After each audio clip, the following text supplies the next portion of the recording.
to introduce Nilanjana S Roy is an Indian journalist, literary critic, editor, and author. She has spent much of her life as a reader and a book lover and started to write novels in her late 30s. The Wildings in 2012, The 100 Names of Darkness in 2013 are award-winning fantasy novels. And The Girl Who Ate Books, I have this one. I read, this was my first introduction to Nilanjana. The Girl Who Ate Books in 2016 is a collection of essays on lifelong love of reading. And Nilanjana's latest book, Black River, the one that in 2022, it's a Delhi noir fiction and has been featured on 2 literary award shortlists. So we are really happy to have you here, Nilanjana. So thank you for taking out time for us here. Absolutely delighted to join all of you. I've been wanting to do a Himalayan Writing Retreat workshop for a while. The dates didn't work out in the past, but it's so good to have this online conversation with everyone who's a fellow writer. Okay, I hope all of you guys also have a good time with us here today. So I'll just jump on the questions that I have for. So my first question to you, Nilanjana, is that you have been reading all your life and writing for the most part of it. So from journaling to writing your own fiction novels to editing and putting together anthologies, your life revolves around printed words. If somebody told the 5 or 8-year-old you that this is how it is going to be, would she believe it? I think she would have been very surprised because at 5 or 6, I wanted to go to the moon. Not quite as an astronaut. I wanted to go to the moon and I wanted to live on the moon. I pretty much had enough of people and I wanted to take a bunch of cats, the champa tree in the background, a few stray dogs, and some books along. But truly, it's been a very happy life. I think, all of us who come to writing via reading, as you said, and as Nolan also said, you don't intend to build a life in books, and around words. It's just that every single time that I moved away from this and I took on a different job or I decided that I was going to be a little bit more corporate for a while, I came back to either reading or writing and sometimes both. And perhaps you were asking about why this life. And the truth is that the only life that I can imagine that might be more rewarding is the life of an explorer, or a traveler in the old school sense. So somebody who just lives with wildlife and with gardens. That would be equally rewarding. But this is a life that just gives and gives and gives. Books are entire worlds, and what they did for me was open up far more places than I could have gone to on my own. Far more conversations than I could have had. So you've already traveled through books, and now we are traveling through your books. So exploration is still on for all of us. But we know that you've tried your hand at different kinds of writing. So my first question would be, which form do you enjoy the most and why? I don't know what levels everyone is at out here. And the nice thing about writing is that there isn't actually a ladder. There isn't actually a set out series of steps. But I started by publishing something called the Under 12s Journal. When I was about 11 years old, borrowed somebody's cyclostyle machine. And I was evangelistic about the fact that all these newspapers that came into the house had left out an important demographic. I don't think I would have known the word at that age. Left out children. And then I just promoted myself from head journalist to editor. And commissioned a lot of kids in the neighborhood to run around, do the hard work of actually reporting and writing. Mm-hmm. And we put out, I think, 3 editions before I realized the problems that face all writers. How on earth do you fund this? How do you sustain this? How do you keep the quality going? And then it hasn't started, so I was able to drop it. But I started poems, really bad poems, and short stories that were far more ambitious than the skill level that I had. When I look back at it, I realized that I was leaping towards fiction right from the start. But because I was a reader, I knew it's something that saved me from publication. I knew that I wasn't very good at it. And so I followed my English literature degree, then I became a journalist. And that taught me a little bit about, not just the craft, but the mechanics, the life of a piece of writing. And I was lucky to work in the business standard newsroom with T.N. Nayanan, Tony Joseph, Kanika Datta, Pratik Kanjilal. And what they taught me about was more the integrity and honesty that you should have as a writer. You can't just make up stuff, you can't put words in people's mouths. You have a responsibility, not reality, but to the truth, no matter what kind of writing you're trying to do. And I still write poems, which are still pretty bad, and I never published them because I'm a very wise person. And I love short stories, but I sense instinctively short stories are really challenging, and I don't have the craft, even though I've been playing around with them for a while. I keep moving back to the novel. And what is it that a novel is a challenge? You can spend a lot of time inside that world. But what I loved about novels was it's a safe place in which to fail. It guarantees you when you start writing your novel that you will fail at some level or the other. You'll fail at getting your characters to translate. You'll fail at the first draft and at the second draft. And you'll fail at first imagining that world and then researching that world. And then at some point you won't fail. And you stop being so scared of doing something. If it's not successful, it's like it's fine, whatever it takes.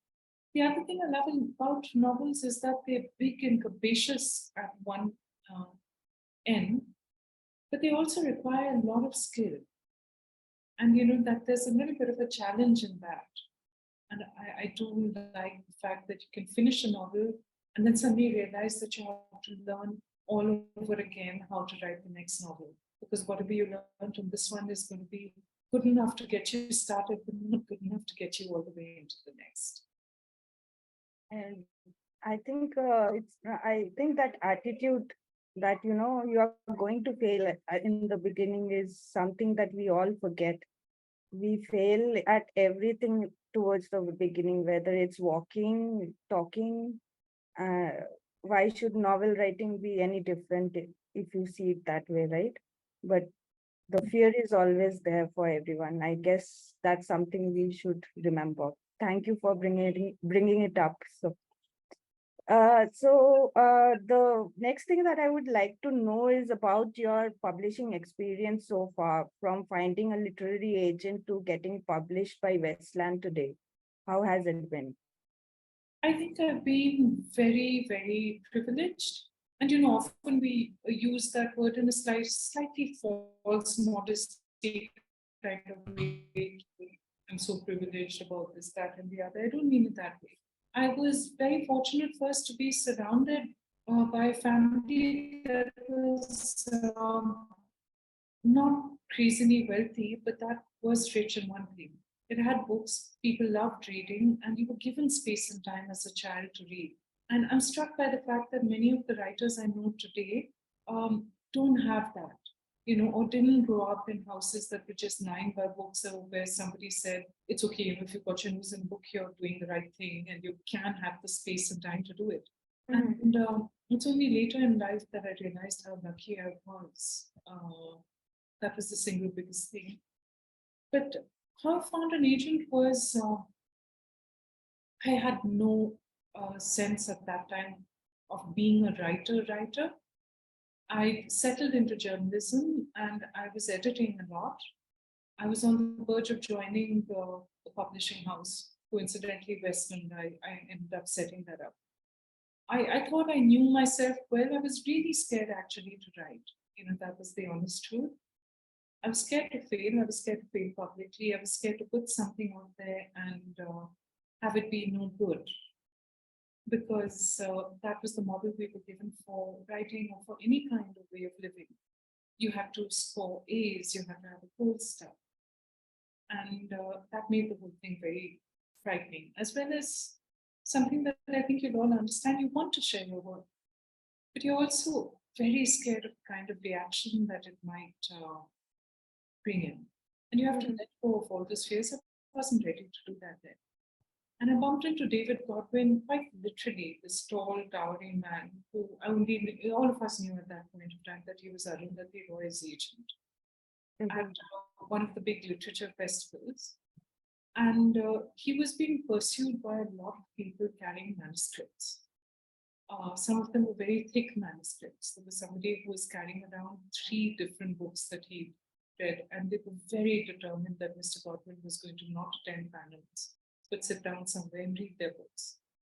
And I felt a little sorry for this stranger. So I started to chat with him, and then I rescued him from a few people who came up saying, "Is this Mr. Godwin?" And we both pointed in that direction and said, "Mr. Godwin, you can't miss him. He's over there in the next quarter," which was maybe cool, but it did allow him to get through the festival without too much pressure. And then a couple of years later, he said, after we finished, by that time we were in conversation, and I was sending him a few writers, particularly Indians working in, other Indian languages outside English. And he said, "Is there anything that you're working on?" And I said, "Yeah, I am, but David, it's not your kind of thing. You don't do children's books." He said, "Oh, I'd like to see it." And I said, "It's actually really fantasy, maybe not children's books, and you're not going to be interested in this." He said, "Would you like to send it to me?" And I said, "David, it's about cats. It doesn't feature humans at all. It doesn't fit anywhere into your list." There was a little bit of a pause at the other end of the phone. And he said, "Nilanjana, would you send me your manuscript, please?" And that's how I landed an agent. I don't think it's that way. It was just serendipity and luck. And I still am astonished at the way that happened. The way the Wildings and everything else got published was basically David sent it out to publishers. To my extreme gratitude, a lot of people seemed to like this odd thing that I was doing. But David taught me something as well. We'll get to that later, I think, in the conversation.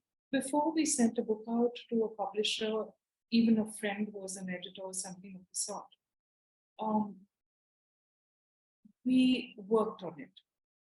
I worked on it separately. I'd usually have a book in about the 3rd draft before I actually sent it out. The second thing is I was a bit anxious because people knew me as a journalist and as an editor. And I didn't want that to be the reason that they published me. So with the Wildings, at least, we sent that out anonymously, just saying something interesting is coming and do you like it? And I think it was only when I got back about 4 or 5 responses saying that they liked the book, and I was like, okay, maybe I'm not messing up this writing. I think the difference about writing comes out of a respect and a love for writing, but it's also a little bit of a shame. It distances you from, it can be too much humility. It robs you of a certain carefree attitude to writing. You should enjoy it. You should be willing to send it out and do a submission. But if you're asking about what the process might be like for people who don't know the industry, I think my biggest advantage is because I worked in publishing, I knew what a submission letter should look like. And I knew not to send people the full manuscript. That you don't even, you ask whether people want to say an excerpt, and you put your best writing forward in that excerpt, in that short 1-page thing. You give them either something from the first chapter or ideally something from the first chapter and a little book, 2 or 3 paragraphs from inside the book that gives people a flavor. The synopsis isn't that important, except that the synopsis is going to be scrunched down to become your blurb at some point. And you should be able to make the elevator pitch to any agent, even if you've known the agent or editor for a while. You should be able to say in one sentence or two sentences what the book is roughly about. That's a marketing thing more than anything else. It helps them place it. And the paradox of that is that you can typically only do that after you've finished the book and really got to know it yourself. Um, so the business of publishing wasn't that scary for me. And I was luckier than most because I'd been a little bit of an insider, and an insider not just in the sense of knowing people. I was a little worried about nepotism, which is why the anonymity thing. But when you've been inside the profession for a while, you're not scared by the thought if somebody comes back to you and says, "We love the book, but we really like extensive revisions." That doesn't throw you off your stride. You're more curious about will these revisions help the story to get to where it needs to be, or actually do I think my story is okay as it is? Okay. It's quite, you have had a quite an interesting journey. I especially loved how your first manuscript got taken in by David. You've published three different genres of books so far, right? A collection of faces, fantasy, and now noir, Delhi noir mystery novel. So, from what drives you to write, different genres, keep on switching genres and one would think that it would make the getting published more difficult because there's a saying that an author should stick to their genre and not keep switching. So how come you keep switching, and how is it for you as a writer? Does it give you more satisfaction? This is an absolutely brilliant question because it gets to the heart of what the business is today. From the business standpoint, it doesn't make sense to switch genres. Every time you do, you risk losing readers. There's no guarantee that a reader who likes the serious, bookworm who writes essays is going to take to the slightly doofy frivolity of the Wildings, or is going to be able to make the switch from the Wildings into something like Black River, which is, fairly intense, fairly grim noir fiction set in a Delhi that many of us probably recognize or whatever. But here's the thing: why are you a writer? You know, if you want to be in this life for reasons to do with fame or wealth or power or success, I don't think this is the right profession. There are many other professions that will give you all of those with much less trouble. You know, I hold to this even in the age of AI writing fiction and the whole pressure that there is in commercial publishing, even from good houses as the industry is corporatized. There is a pressure to stay in your lane. There is a pressure to write what's successful, to not lose your audience. And can I go on a small rant out here? I think Yes. in the Instagram, the first thing that any aspiring writer is told is get your socials in order, right? And do your Instagram and your Twitter and ye karo and wo karo and all of that. And behind that, there's a tremendous lack of faith and trust. Huh? There's a tremendous anxiety about building an audience, creating an audience, losing that audience, whatever it is. And at some point, do we forget what we were like as readers? Maybe the times have changed, but as readers, we were eclectic about books and we were willing to stay with authors through experiments.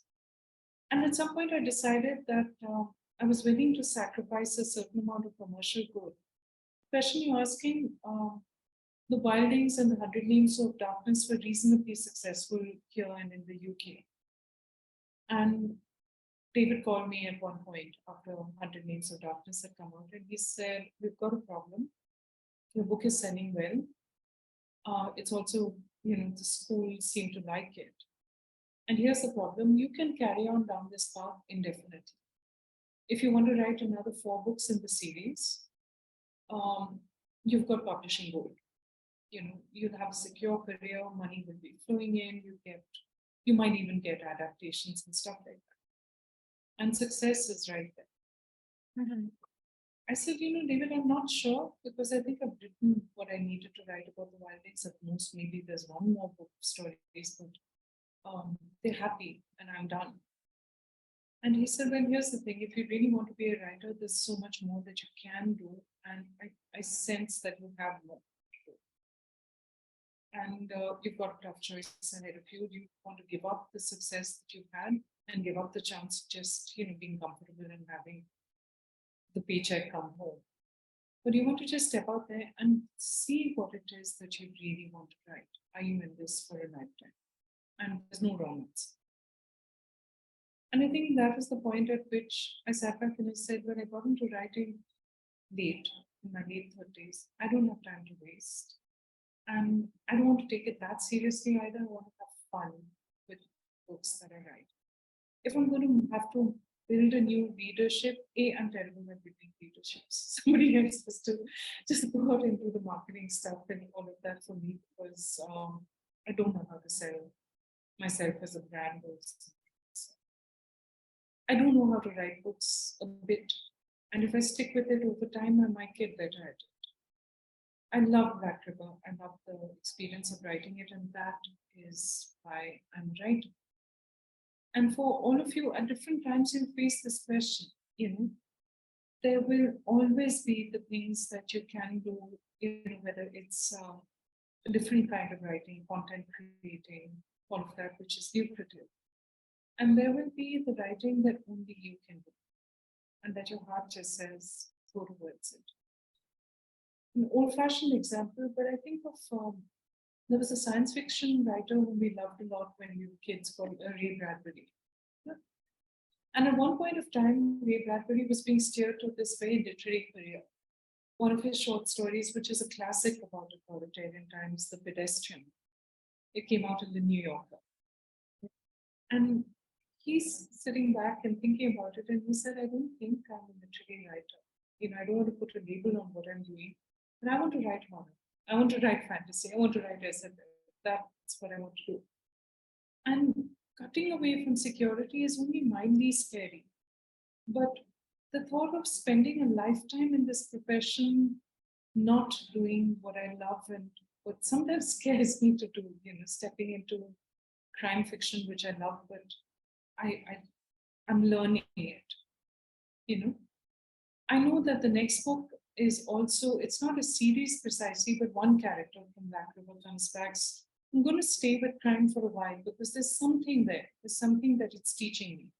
It's a very formal genre. Mhm. There's a set of rituals to it almost. But within that, it's a very wide genre. There's so much that you can do within ostensibly. It's a smuggler's genre. It really is. You can just smuggle so much into it. And there's something about it, that whole question of justice and wrongdoing and good and evil. It's juicy. I want to stay with it for a while. After about a few books, though, I'm probably going to get tired of staying in this century, this decade, and of realism, and I might move on. Deeptatu, you've got to feel free to shut me up if I go on too long with the question. No, I was actually taking a look at the time. So I just want to move on to Black River because it's your latest release, and we really, I'm also very pumped up about it because I just finished reading it. So it's really interesting, and the murder mystery is central to it, obviously. But there was a lot more to it, and in terms of the aftermath and the learning curve for the characters in the book. So tell us a little bit about your writing experience of it, because this book kind of feels like it required a lot of plotting rather than you letting the story take its own path. Oh my God, I love plotting. I love a good plot. It's all machinery, it's all mechanics, but it is so satisfying. But the thing that works about plots is you can't bend the story to your will. It's your characters, it's the world that they inhabit that tell you what to do. And Black River in Brief is the story of a man who loses his daughter in extremely tragic circumstances. He lives in a village right on the edge of Delhi, but very cut off from it, very removed from it. And he, his friends Rabia and Bachamia and the rest, and a policeman called Ombir, all of them have to basically decide what shape and what form justice takes. Mhm. And at some point, it stopped being just a police procedure. That was a convenient form to put it in. But what I loved about Black River was that it gave me a chance to talk about the city from a different perspective, from the perspective of people I didn't know that well. It took a long time. I don't really know when the genesis of it was, but I think it took about 6 years, 7 years. And that's partly because I had to teach myself a lot of things. I was also doing an anthology or two alongside. Uh, my father was very ill through some of that time, and he passed away 2 years ago. And that just took its own time as well. Life happens, and your writing has to flow alongside that life. It's not a separate life, those two things. But the other reason that it took a long time is because I was also writing characters who came from very different backgrounds. And I think, with that, if you really want to write about a world that you don't know intimately yourself, you have to be respectful and you have to take the time. So a lot of this book was walked into reading, in a sense. Okay. It was a lot of walking, a lot of conversations, and it was only when I felt that it's a strange thing, but there's a point at which your characters start to trust you. They're fictional, you made them up, but they do have their own strange life in the imagination. Until they trust you and things are opaque. When they trust you, the story flows from them, and you, whatever you're doing with plot, etc., background, that's craft, yes. But your story is subordinate in a way to the creatures of your imagination. That's the way it goes. Quite interesting. I really thought you were more of a plotter, but it seems you maintain a balance between being a plotter and a panster. But my next question is, how important do you think it is for fiction to, if not always, at least from time to time, to pull a mirror out and show the reader the glimpse of the real world in a way that may be more relatable to a wider audience? To a wider audience, do your own thing. Have no limits. I mean, I don't want to say that realism is better than fantasy or that you should be reflecting the world as it is. A lot of that is going to come from where you are in your life. I wrote Black River at a time when I was devastated about a lot of what was happening in the country, a lot of what I could see around me. I was devastated not just by politics, but by the way in which ordinary people's lives were being torn apart by the politics of hate. And at the same time, I saw that the resistance that was happening to that was happening in very small, tiny ways. It was happening in the terrain of friendships. It was happening in the terrain of people falling in love or finding a way to cross boundaries. Humans are very barrier resistant. At some level, when somebody puts down a boundary and the harder they make that boundary, the more we seem to want to flow over it. And those cross currents kind of came together, and realism then seemed like the appropriate form. But for the Wildings, fantasy spoke to me at that time because it was just such a joy to write from the imagination. And the realistic parts of that were okay. If you're talking about cats, remember that most of your book is going to be set at night, and that basically all the characters are no more than about 3 feet off the ground. And you have to really shift your perspective. That's your nod to reality. The rest of it, you can just do what you please. But I'd say for writers, the strangest books find their readership. So it's such a trite thing to say, to write from your heart, to write from what gets you excited, to write from what the limits of what you know. and to write what only you can write. One of the reasons I took so long to be a writer is because I read so much. And when I started writing, it imitates somebody or the other. So I write in the voice of Mahashweta Devi. There's no way that I can write like Mahashweta Devi. I have not sat, in the villages of Bengal for the number of years she has. Anything I would write in that key would be false automatically. Or I write like Ursula K. Le Guin. Again, there's just no way that's going to happen. But I went through a Raymond Carver phase, or my poetry went all over the place. And that's okay. Imitation is the way you start to discover what your voice is. Because then you go, okay, not that, not that. And somewhere in those rounds, the story that only you can write, nothing is too frivolous, nothing is too deep or too sacred or off limits. There are really no limits. It's not just your imagination, but the truth of what you want to write is, going to come to you from that feeling that happens when you're actually at the desk and hours have flown by. Mhm. And you look up and you're happy in a way that has nothing to do with ecstasy or, leaping joy. You are just deeply and completely content because you're in the right place doing the thing that only you can do. Do that. Uh, the reason I asked you this is because when I was reading Black River, there were times that I forgot that I was reading a fictional novel, okay? And it felt like I was reading something from my real life, maybe reading an article about something that's happening in my world rather than in the fictional world.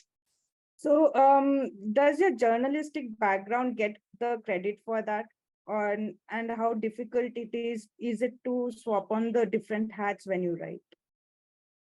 It is difficult. And you're right about that. I think being a journalist opened up three things for me. It taught me to listen rather than to walk into places with a fixed opinion.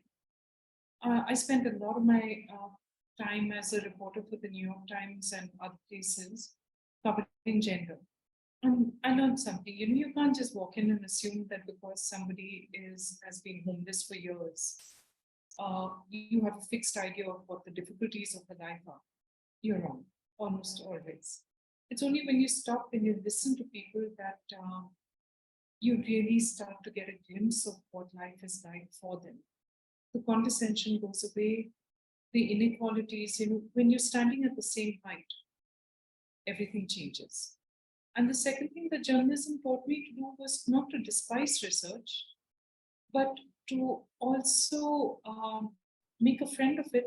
And then at some point, abandon that little raft that you've made from your research and plunge into the river yourself, learn how to swim. And the line between what I do as a journalist and as a writer has always been very fluid. But being a writer freed up my imagination. So, a lot of Black River, the background was researched. But some of it, once you switch the imagination on, it is surprisingly powerful. If I ever taught a class, I'd like to teach it, not so much teach it, but to share with people and to understand from different people how they learn to switch their imaginations on. Because once you do that, it doesn't switch on. It's just a question of there's a force, there's a real power to it. As there is with anything, if you spend time at the gym or you spend time cycling or something, you'll figure that out. You have muscles that you never knew existed. And the imagination is like a muscle. In fact, the toughest time is actually when you finished a book and you're about to start the next book, and then suddenly your mind is exploding with 100 ideas and scenarios, and it's really noisy with characters wandering around all over the place. And at some point, you have to tell some of them that you're really sorry, but somebody else is going to have to write them because they're not your book, and then it's like a circus. But when you talk about, letting your imagination free, and once it's on. But for someone like you who has a day job writing, and then again you sit down and write your own novels separately, do you ever feel that you're getting creatively saturated because you're writing just all the time? And how do you, if you do face certain blocks, how do you navigate those blocks? Nitatu, that's a lovely question again, because I think a lot of people here will in different forms. You might not be going from writing to writing, but I think pretty much everyone who's a writer, unless you come from, a lot of financial support or whatever, everyone is juggling and trying to find time between the job and the family, or two jobs or something of the sort. And there are times when it does get incredibly difficult. You do feel like you're walking a bit of a tightrope. And I can feel it, when suddenly my mind goes blank on the column or something of the sort, or it becomes a chore to write. But the cures for that are also there. I spend, except for Twitter, which is a time sink, I spend very little time watching television. I don't have the time to watch television news, particularly, thank God. It's very shouty, you know. And Dramatic. I don't have time to waste. I binge watch Netflix sometimes, but it's not a daily, everyday thing. It's more like, okay, immerse, swoop in, and pick up something that you really, really want to. But most of all, it's the day. So if I can start the first part of the day bouncing around with the cats, doing whatever chores or cooking you have to do at home, and then clear the deck, and with that fresh morning energy, give that to your fiction writing or your creative writing. Nonfiction is also really creative. And you don't have to give it that much time. Just half an hour a day, just 1 hour a day, just starting the day with that rhythm, that will get you through anything. You don't have to write every day, but just get into the discipline of showing up. If you don't want to write that day, that's fine. Just sit there, but get used to spending the time at your desk. The days when the writing comes, it's fine. Sometimes it will just be a couple of ideas. Sometimes you'll make background notes. Sometimes you'll be sitting there pushing index cards around your desk like a mad woman because you suddenly, had an epiphany about the structure of your novel and everything must go. You know, sometimes it'll be dead air, but that's okay. Just stay with it. Second thing I learned was email. Check it only twice a day. Never have it on in the background. Phones likewise. Uh, every time you have to, phones, Twitter, all the paraphernalia of social life as such, every Mm. single time you break concentration to actually get into a conversation or do something else, it takes you something like 15 to 20 minutes to get back Yeah. feed again. You're losing a lot of time that way. So, get used to clearing those distractions out. I usually get a little reading done in between. And then the afternoon, the evening is the official working writing. And there's a lot of that. There's not just the column and the prep for that, but there's almost always, you're writing an intro for somebody, you're writing a blurb for somebody wants an essay, somebody wants another piece. So that never stops. And at some point, get up and walk. Get to the gym, move around. We're very physical beings, and the more I walk, the more I write. The other part of it is that if you're sitting around holding at the desk, the speed at which you put on weight is just like nobody's. But the walking, there's something magical about the whole thing of walking, running, writing. There's something about how being in movement in a way that ideally is not entirely in the gym. Ideally, it's somewhere where you have to pay attention to the world and you have to, you're jerked out from the page and the desk and everything. And you're back just looking at life as it is. It reminds you that you're human. That works. When I hit a certain saturation point and I realize my life, there are fewer problems per se. I don't have a discipline problem because years back I just built, that thing of sitting down at the desk and no matter what, you don't wait for inspiration to come around. You have a column to deliver, you deliver it. You've given your editor a deadline. If you've given it to your editor, you have to stand by it. If you're going to deliver 7 chapters, then do that. But I do have a problem with burnout.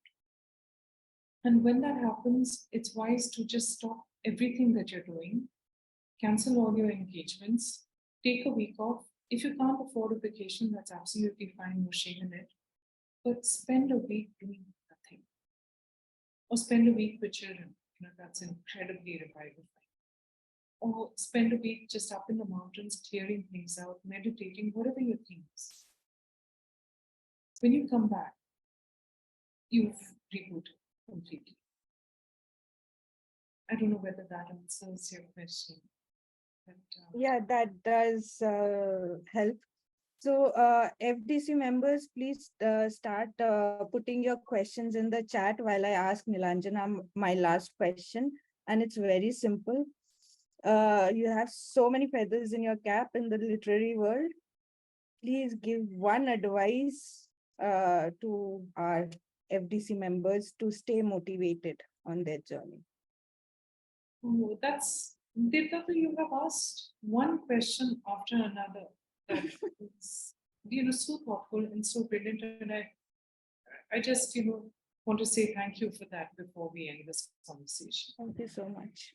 But writing is hard for a couple of reasons. Some of them which I'm angry about, I won't go on a long run, but some of them are structural.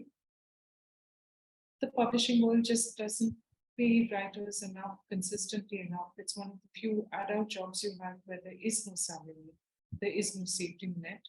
And that causes an imbalance. It often means that the really talented people don't have the, caste, class, economic privilege to do what they're really great at. And I'm still furious at that. I think I will remain furious about that for my life. In other ways, it is demotivating because you're very fragile when you write.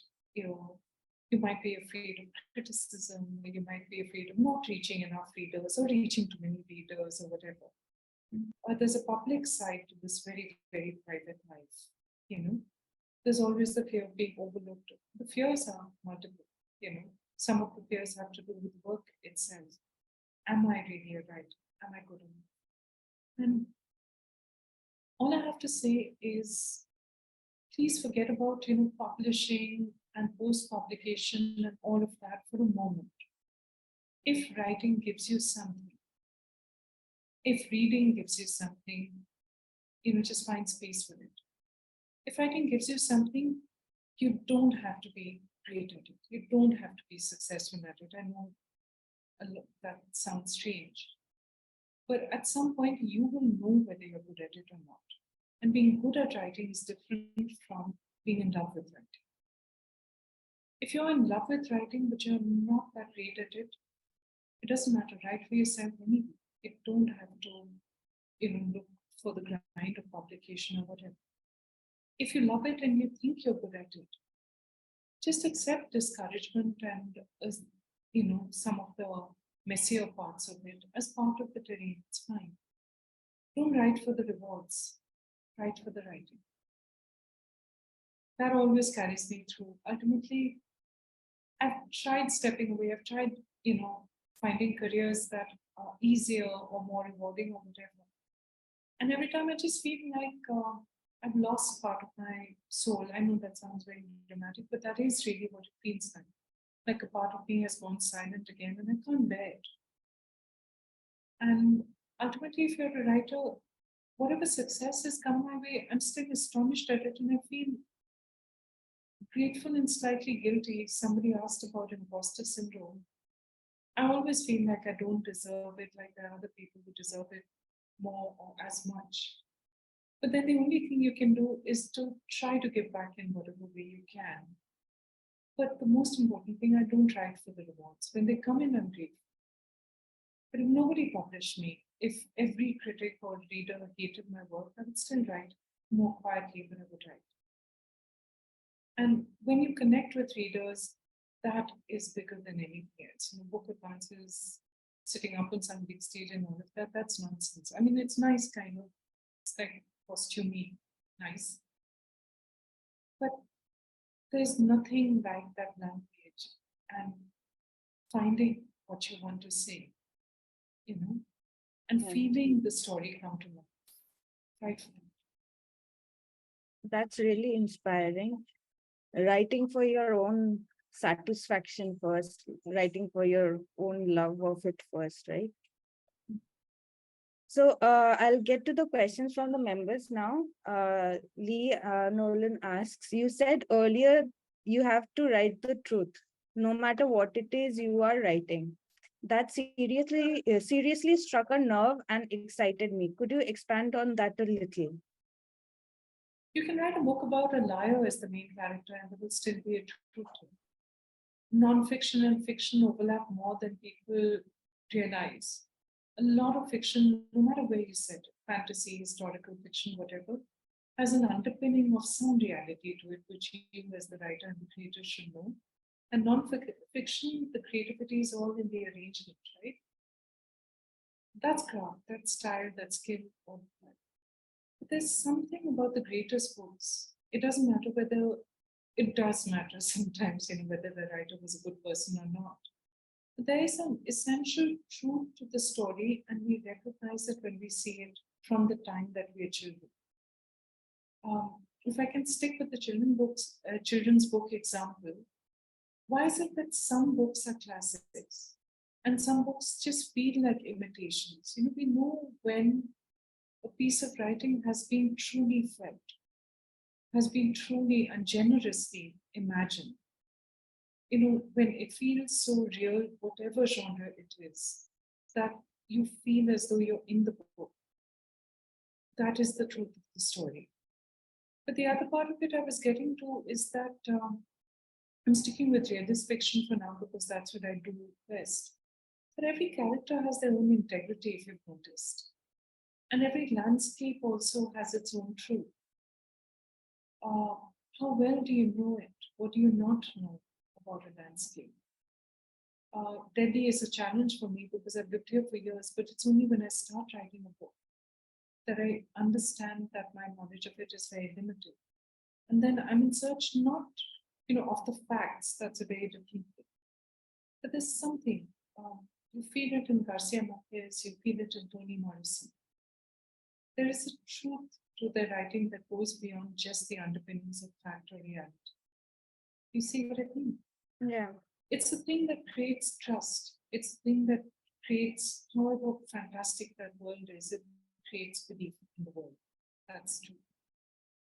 I don't know whether that helps. I don't know whether that answers the question. Yes, that certainly is very interesting. I'm almost my wheels are turning about it right now. But we'll move on to the next question from Gigi Ganguly. She says, I absolutely love the Wildings. I have two cat babies and I write speculative fantasy stories. My question is, how easy or difficult was it to get a publisher for speculative fantasy novels set in India? Do you think times have changed since the Wildings was published? Are speculative fantasy books easier to sell in India now? I'm so happy about all of it, the cats and the writing, and I'm glad that you like the Wildings. It was hard to find a publisher initially. What happened, I think, was the cat side of it. Every publishing house seems to have certain editors who like cats and who are willing to give this oddball thing a chance. It was published in 2013, and the first rights to go were the Spanish rights. And then the Italian, the French never bid, but the Germans loved it. And then the UK rights went. And in each case, I don't think the Wildings did huge numbers as such. There is a resistance in this genre, speculative fiction and fantasy. And writers like Samit Basu, Manjula Padmanabhan, etc., have opened it up to some extent. It hasn't changed as much as I would like, but I think a lot of this goes into the nuts and bolts of find the right agent. And by that, I don't mean the agent who's necessarily the best known or the most popular.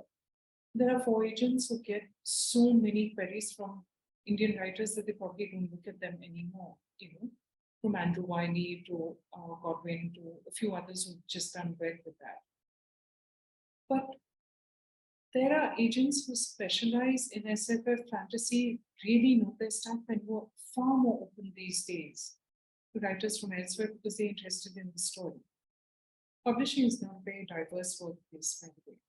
I don't want to discourage you. I just want to say spend a little time on the basics, Spend a little time imagining who you want to be published by abroad. And do a lot of research with agents. Where is your market? Is it point, and here I'm using the word market rather than readership advisedly. But do you think that your book is going to appeal more to the UK or to Europe or to the US? Those are your three big markets internationally. When you find an agent, do your research, take a look at what they have published before, and ask yourself a very honest question: do you fit? Do you fit with what they're clearly interested in? If you don't fit, don't query them, waste the time. You know? And luck happens. Okay, Krishnakant asks, has writing fiction added back to your craft of writing columns and essays? If yes, can you elaborate on it?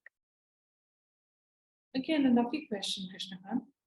And yes, it has, though with the column, there's no space for making up stuff and invention as such. I just find that as writing, both balance each other. The column is often very matter of fact, or it's reporting something practically. My opinions in the FT, it's not the kind of paper where you really, push your opinions down the reader's throat. More often, you're pointing out something of interest. The column tends to keep me anchored, and it's lovely when you're working on something as nerve-wracking as a novel. You never know when it's going to finish. Some might have taken 2 years, some taken, 6 to 7 years. It's good to have something that's anchored in time that you're going to be doing every 2 weeks or so.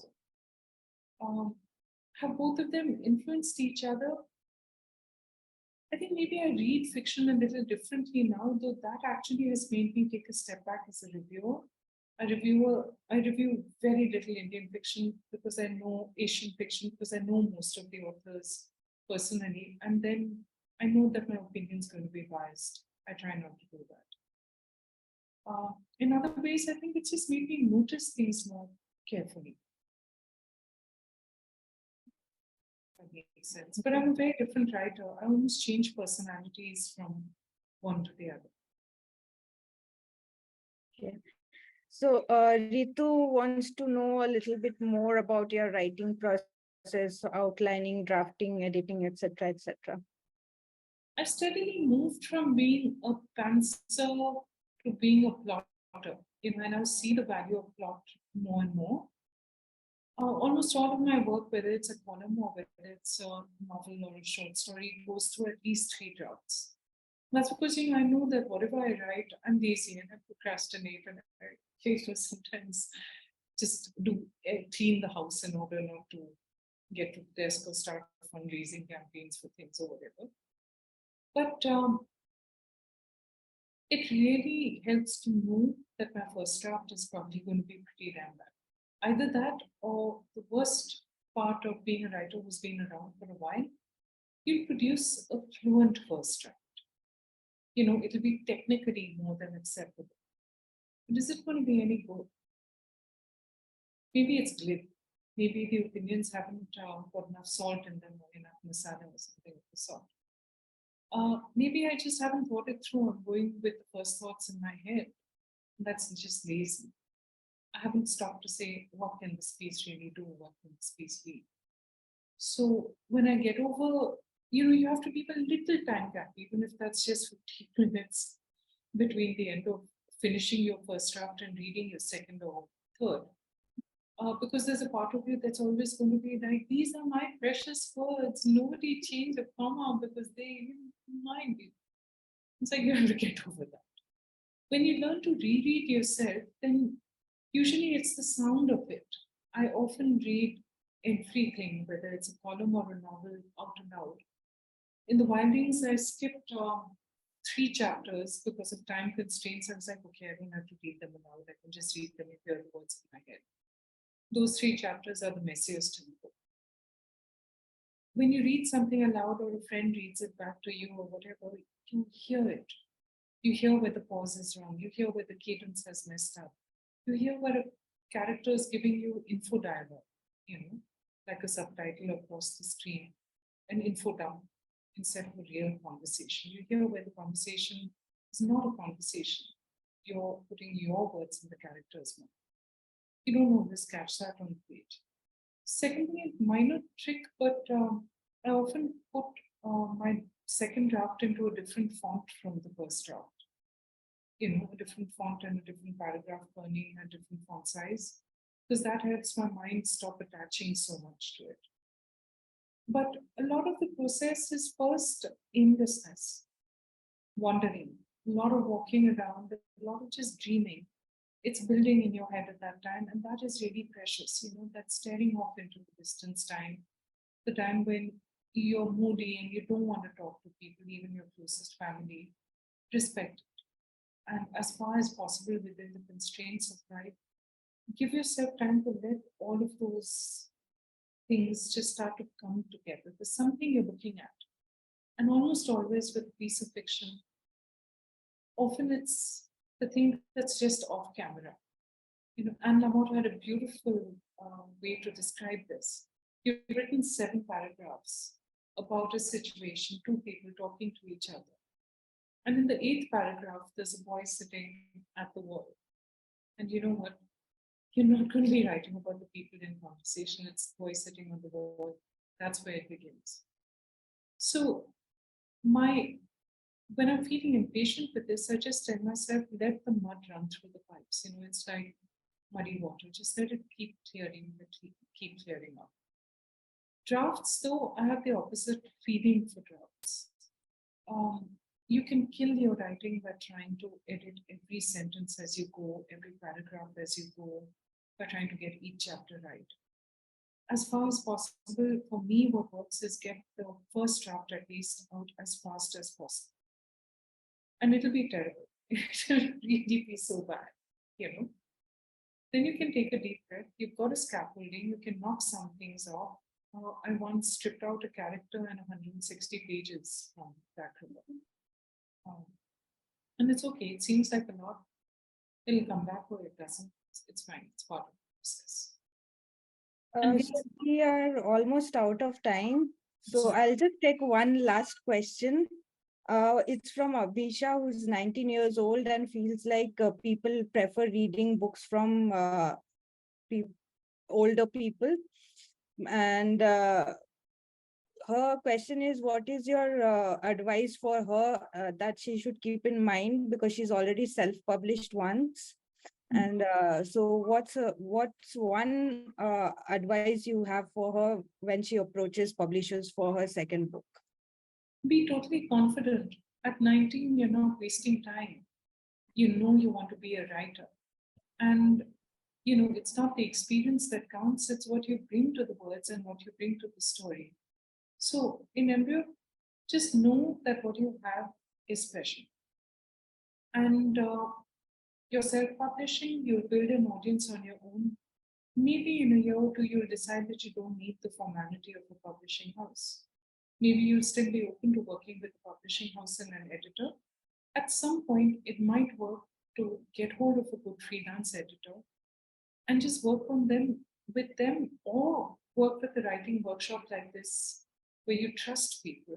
Trust is really important, and get some feedback so that you know what you want to strengthen, what you want to improve. But when you approach a publisher and editor, be confident. Don't get rid of this idea that publishers want to publish people who are older. Have some faith in your own work and take it from there. Good luck. Thank you so much, Nilanjana. Thank you for your time today. I really had a fun time. I didn't really want to stop you in middle. I just wanted to keep listening to you. I wish we had more time today.